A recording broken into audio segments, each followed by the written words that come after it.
శ్రీ అక్కల్కోట్ మహారాజ్ చరిత్ర 6వ అధ్యాయం. శ్రీ స్వామి దర్శనానికి క్రిందటి అధ్యాయంలో ప్రస్తావించబడ్డ ముముక్షువుల వంటి వారు మాత్రమే వచ్చారనుకోవడం చాలా పొరపాటు. ఎంతో మంది ఐహికమైన కోరికలతో వచ్చేవారు. కాని స్వామి వారి కోరికలు తీర్చడమే గాక తన శక్తితో వారి హృదయంలో భక్తి జ్యోతిని వెలిగించారు. ఇటువంటి వారికి తోడు శ్రీ స్వామిని అనేక విధాల పరీక్షించడానికి కూడా చాలా మంది వచ్చేవారు. ఇటువంటి వారందరిలోనూ రాధా అనే పేరు గల వేశ్య స్వామిని దర్శించిన ఉద్దాంతం ప్రత్యేకమైనది. ఒకరోజు బ్రహ్మనిష్ఠుడు, వామనబువ వంటి శిష్యులు మరికొంతమంది భక్తులు స్వామి సన్నిధిలో కూర్చొని ఉండగా సౌందర్యానికి పేరు మోసిన వేశ్య స్వామిని దర్శించి ఆయన పాదాల చెంత కూర్చున్నది. కొందరు భక్తులు ఎవరో స్వామిని పరీక్షించేందుకు ఆమెను పంపి ఉండొచ్చు అని కూడా అనుకున్నారు. శ్రీ స్వామి వారి దివ్యమైన రూపాన్ని చూడగానే ఆమె మనస్సులో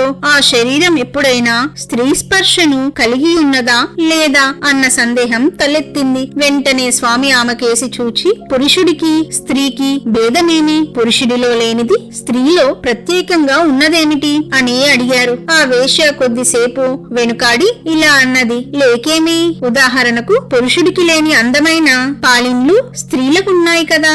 స్వామి నవ్వి, అవి నీకున్నాయా లేక నీ శరీరానికున్నాయా? నీకే ఉంటే మరొకరికి ఇచ్చి వేయగలగాలి కదా అని మౌనం వహించారు. ఆమె కన్నార్పకుండా స్వామికేసి చూస్తుంటే స్వామి భావాయుక్తంగా, ఏమిటలా చూస్తున్నావు అన్నారు. సిగ్గుతో తల వంచుకుని ప్రణామం చేసుకుని వెళ్ళిందామె. కొద్ది రోజులలో ఆమె సౌందర్యానికి, ఆమె వృత్తికి ఆధారమైన పాలిన్లు కృషించుకొని పోయి మగవాణి రొమ్ముల్లా తయారైంది. అంతేకాక ఆమె అంతర్యంలో కూడా పరిణామం కలిగి తన వృత్తి మీద ఏహ్యం కలిగింది.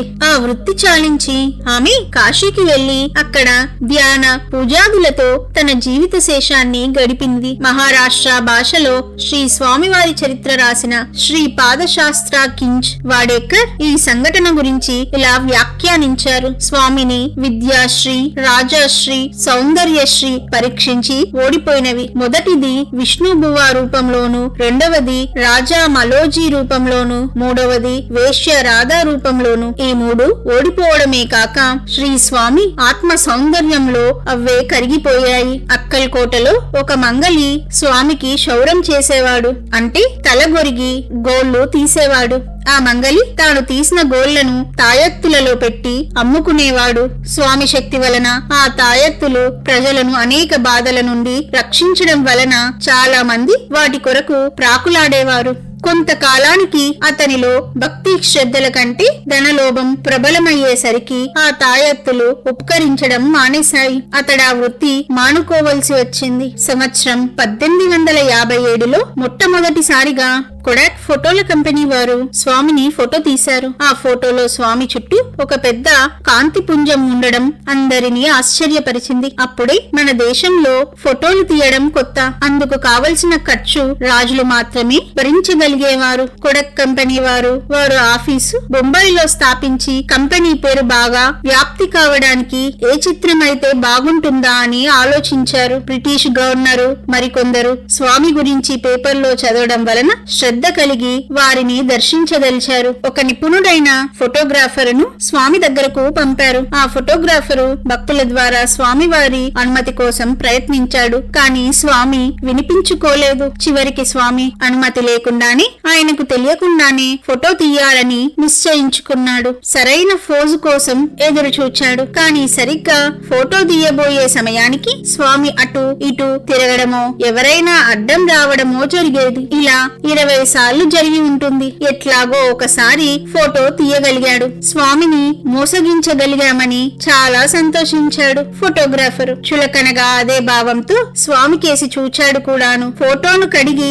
దానిని గర్వంగా స్వామికి చూపించి, ఇప్పుడేమంటారు అన్నాడు. స్వామి ఆ ఫోటోను ఒక భక్తుడి ముందు పడేసి, అందులో ఏముందో చెప్పు అన్నారు. ఆ భక్తుడు, ఇది శ్రీరాముని ఫోటో, ఎంత అందంగా ఉంది అన్నాడు. స్వామి ఆ ఫోటోను ఇంకొకడికి వారికిచ్చి అదే ప్రశ్న వేశారు. ఆ భక్తుడు అది దేవి ఫోటో అన్నాడు. అట్లానే మూడో భక్తుడు అది ధ్యాన సముద్రములోని శంకరుడన్నాడు. అందులోనే నాలుగో భక్తుడికి చతుర్భుజుడైన విష్ణుమూర్తి రూపం కనిపించింది. ఐదో వానికి పండరి విఠల్, ఆరో వానికి ఖండోబా, అట్లా ప్రతి వానికి వారి ఇష్ట దైవమే అందులో కనిపించింది. ఫోటోగ్రఫరు పట్టలేని కోపంతో వీళ్ళంతా పిచ్చివాళ్ళు, మూడులో అయి ఉండాలి, అది స్వామి ఫోటో, ఇంత మాత్రం గుర్తించలేరా, మీరు చూచి చెప్పండి అని స్వామితో అన్నాడు. స్వామి నవ్వి, ఓహో అట్లాగా, ఇదా నా బొమ్మ అంటూ ఆ ఫోటోను ఫోటోగ్రాఫర్ కి ఇచ్చారు. ఫోటోగ్రాఫరు ఆశ్చర్యానికి అంతులేదు. అందులో స్వామికి బదులు ఒక కోతి బొమ్మ ఉంది. తన గర్వాన్ని అణిచేందుకు స్వామి ఆ చమత్కారం చేశారని గ్రహించి ఆయనను క్షమాపణ వేడి సవినయంగా ఆయన అనుమతి కోసం మనవి చేసుకున్నాడు ఫోటోగ్రాఫర్. పవిత్రమైన ఆయన చిత్రం అందరిళ్లలో ఉండాలని, తద్వారా తన వృద్ధి పొందాలని కోరాడు. అప్పుడు స్వామి అనుమతించారు. అప్పుడు తీస్తే ఫోటో సరిగ్గా వచ్చింది. ఆ తరువాత కూడా చాలా సార్లు స్వామి వారి అనుమతి ఉంటేనే ఫోటోలో ఆయన చిత్రం సరిగ్గా వచ్చేది. ఫడ్గి అనే ఫోటోగ్రాఫరు ఒక రోజు సాయంత్రం 5 గంటలకు ఫోటో తీసుకోవడానికి అనుమతి పొందాడు. సరిగ్గా సమయానికి అతను కెమెరా తీసుకొని వచ్చాడు. కానీ అతన్ని స్వామి తన హుక్కా గొట్టం పట్టుకోమని 7 గంటల దాకా పొగ పీలుస్తూనే ఉన్నారు. అప్పుడు స్వామి తనను ఫోటో తీయమన్నారు. అప్పుడు వెలుగు చాలదని, తన దగ్గర ఫ్లాష్ లేదని చెప్పి నిరుత్సాహపడ్డాడు ఫోటోగ్రాఫర్. అప్పుడు స్వామి తన పొట్టను 2 చేతులతో పట్టుకొని పెద్దగా నవ్వి ఫడ్గేని ఫిలిం కడిగి తిమ్మన్నారు. అతను అట్లానే చేశాడు. ఆశ్చర్యం, దానిలో స్వచ్ఛంగా స్వామి హుక్కా తాగుతున్న ఫోటో ఉన్నది. ఈ ఫోటోలు ఇప్పటికీ స్వామి వారి చరిత్ర గ్రంథంలో చూడవచ్చు. గోవింద శాస్త్రి అని పేద బ్రాహ్మణుడు పేదరికాన్ని భరించలేక ఆత్మహత్య చేసుకోవడానికి నిశ్చయించుకొని చివరిసారిగా స్వామి దర్శనానికి వెళ్లాడు. స్వామి అతని కేసి చూస్తూనే, మీ ఇంటి దొడ్లో చెట్టు కింద ఏమి దొరుకుతుందో అది తీసుకొని భగవత్ చింతనలో కాలం గడుపు అని ఆజ్ఞాపించారు. ఆ చెట్టు కింద త్రొవ్వగా అతనికి బోలెడంత ధనం దొరికింది. స్వామి వారి ఆజ్ఞ ప్రకారం గోవింద శాస్త్రి నిశ్చింతగా భగవత్ చింతనలో మునిగిపోయాడు. ఇదే మహిమ శ్రీ నరసింహ సరస్వతి స్వామి వారి చరిత్రలో కూడా జరిగినది. ఒక రోజు స్వామి షేక్ నూరుద్దీన్ దర్గాలో కూర్చుని ఉండగా ఒక నూనె వర్తకుడు ఆయనను దర్శించి తాను పేదరికాన్ని భరించలేకున్నానని మొరపెట్టుకున్నాడు. ఇంతలో కొంకణి దేశం నుంచి భార్యాభర్తలు స్వామి దర్శనానికి వచ్చారు. వారు సంతానం లేకపోవడం చేత స్వామి ఆశీర్వచనం కోసం వచ్చారు. భర్త స్వామికి విసురుతున్నాడు. భార్య ఆయన ప్రక్కన నుంచున్నది. అప్పుడు స్వామి ఆమె కేసి చూచి పూర్వజన్మలోని ఆమె పేరుతో పిలిచి, రింబే, ఇతను గత జన్మలోని భర్త.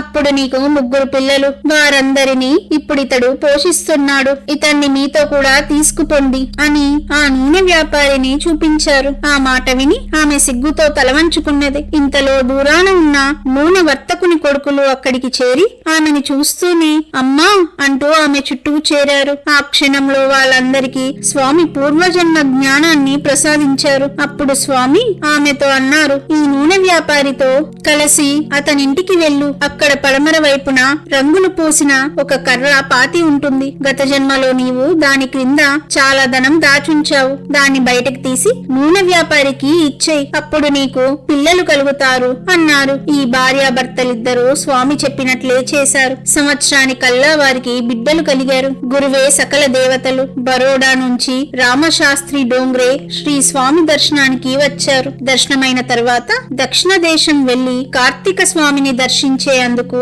స్వామి వారి అనుమతి కోరారు. కానీ స్వామి వెళ్లవద్దన్నారు. సందిగ్ధంలో ఉన్న రామశాస్త్రిని అక్కడున్న భక్తులంతా స్వామి వారి ఆజ్ఞను మీరవద్దన్నారు. రామశాస్త్రి అక్కల్కోటలోనే ఉండిపోయారు. కార్తీక పౌర్ణమి నాడు రామశాస్త్రి స్వామిని దర్శించాడు. చాలాసేపు శ్రీ స్వామి కార్తికేయుని రూపంలో అతనికి కనిపించారు. అచంచలమైన విశ్వాసంతో 2 సంవత్సరాలు స్వామి సేవలో ఉండిపోయాడు రామశాస్త్రి. ఒక బ్రహ్మచారి తీవ్రమైన కడుపు నొప్పితో బాధపడుతూ ఆ బాధ తగ్గితే వాడి వెళ్లి అక్కడ దత్త దత్తమూర్తికి పావలా పెట్టి పాలకోవా సమర్పిస్తానని మొక్కుకున్నాడు. బాధ నివారణ అయ్యింది కాని బ్రహ్మచారి మొక్కు మాట మరిచిపోయాడు. 10 సంవత్సరాల తర్వాత స్వామి దర్శనానికి అక్కల్కోట వచ్చాడు. అతన్ని చూస్తూనే స్వామి కోపంతో, మూర్ఖుడా, పాలకోవా మాట మరచిపోయావా అన్నారు.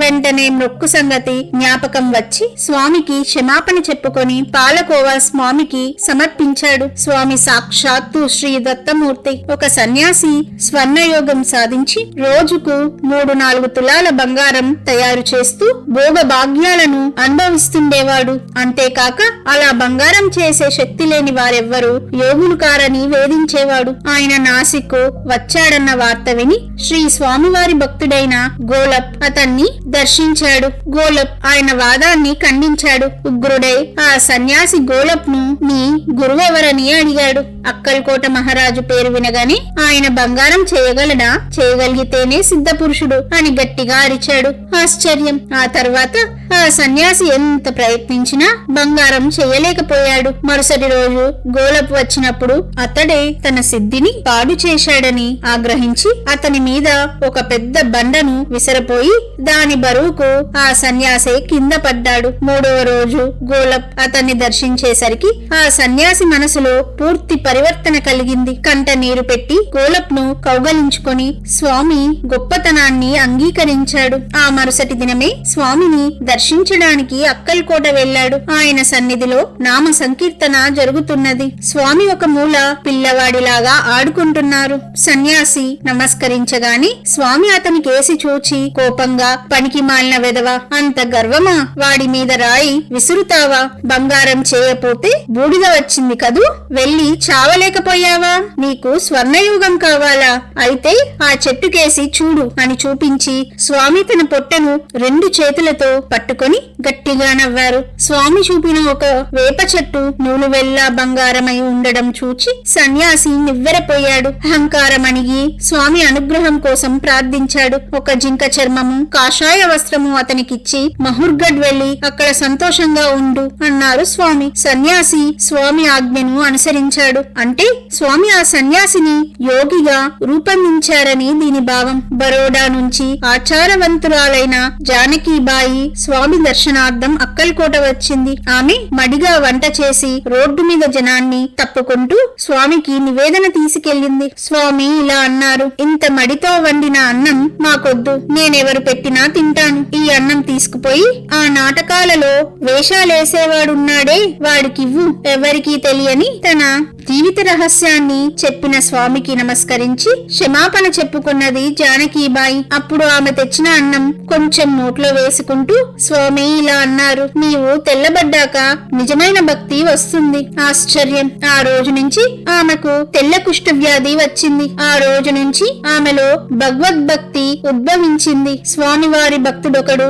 నలదుర్గంలో గుమస్తాగా పనిచేస్తుండేవాడు. అతని పై అధికారి తహసీల్దారు పార్షి మతస్థుడు. అతడు స్వామిని విమర్శించడమే కాక ఈ భక్తుడికి స్వామి దర్శనార్థం వెళ్లేందుకు సెలవు కూడా ఇవ్వలేదు. మరో రోజు స్వామి స్వయంగా నలదుర్గం వచ్చారని తెలిసి గుమాస్తా దర్శనం చేసుకున్నాడు. అది విన్న తహసీల్దారు స్వామిని తీవ్రంగా విమర్శించాడు. అప్పుడు గుమస్తాకు కోపం వచ్చి, నేను ఉద్యోగమైనా విడుస్తాను కాని ఈ విమర్శను సహించను. మీరొకసారి స్వామిని దర్శిస్తే మళ్ళీ ఇలా మాట్లాడరు అన్నాడు. ఆ రోజే తహసీల్దారు స్వామి దర్శనానికి వచ్చాడు. అతన్ని చూస్తూనే స్వామి అతడు చేసిన తప్పుడు పనులన్నీ ఏకరువు పెట్టి, నీ మతం ఇవన్నీ చేయమని చెప్తోందా అని అడిగారు. తహసీల్దారు బైరాంజీ స్వామిని క్షమాపణ వేడి, స్వామి నలదుర్గంలో ఉన్నన్ని రోజులు ఆఫీసు మూసేసి అహర్నిశలు స్వామి సంకీర్తనలో నిమగ్నులయ్యాడు. కొలాబా జిల్లాలోని పాన్వెల్ సమీపాన గల షీర్దోస్ అను గ్రామానికి